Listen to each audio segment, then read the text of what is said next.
Chapter 2. Naturally, the problem was not small. Apollo led Grover and me away from the party so we could talk in private. Juniper didn't want to let Grover go, but she could not argue with a god. Grover promised to come back safely. I hoped it was a promise he'd be able to keep.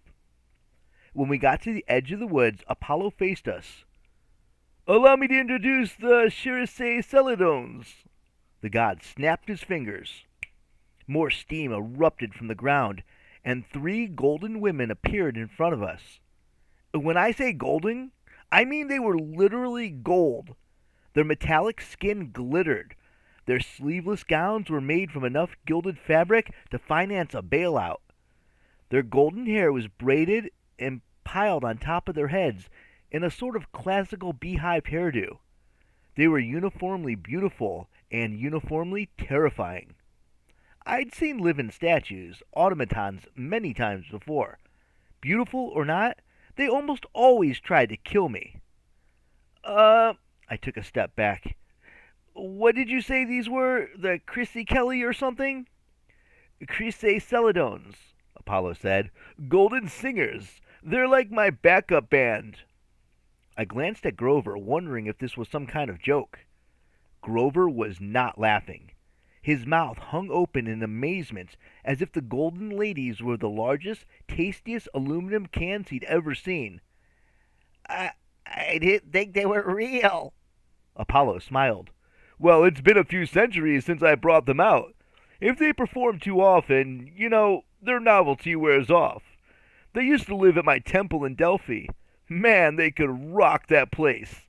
Now I only use them for special occasions. Grover got teary-eyed. You brought them out for my birthday? Apollo laughed. No, fool. I got a concert tonight on Mount Olympus. Everyone is going to be there. The 9 Muses are opening, and I'm performing a mix of old favorites and new material. I mean, it's not like I need the Celidones. My solo career has been great. But people will expect to hear some of my classic hits with the girls.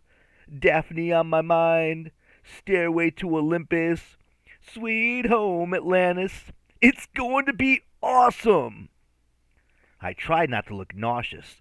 I'd heard Apollo's poetry before, and if his music was even half that bad, this concert was going to blow harder than Aeolus, the wind god. Great, I said half-heartedly. So what's the problem? Apollo's smile faded. Listen. He turned to his golden singers and raised his hands, like a conductor. On cue, they sang in harmony. La. It was only one chord, but it filled me with bliss. I suddenly couldn't remember where I was or what I was doing. If the golden singers had decided to tear me down to pieces at that moment, I would not have resisted, as long as they kept singing. Nothing mattered to me except that sound. Then the golden singers went silent. The feeling passed. Their faces returned to beautiful, impassive metal. That, I swallowed. That was amazing. Amazing? Apollo wrinkled his nose. There are only 3 of them. Their harmonies sound empty. I can't perform without the full quartet. Grover was weeping with joy. They're so beautiful. They're perfect. I was kind of glad Juniper wasn't within earshot, since she's the jealous type. Apollo crossed his tanned arms. They're not perfect, Mr. Satyr. I need all 4 or the concert will be ruined.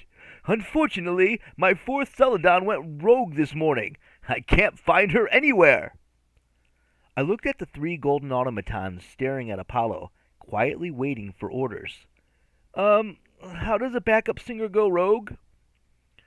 Apollo made another conductor wave, and the singers sighed in a 3-part harmony. The sound was so mournful, my heart sank into my gut. At that moment, I felt sure I'd never be happy again. Then, just as quickly, the feeling dissipated. They're out of warranty, the god explained. Hephaestus made them for me back in the old days, and they worked for me. until the day after their 2,000-year warranty expired.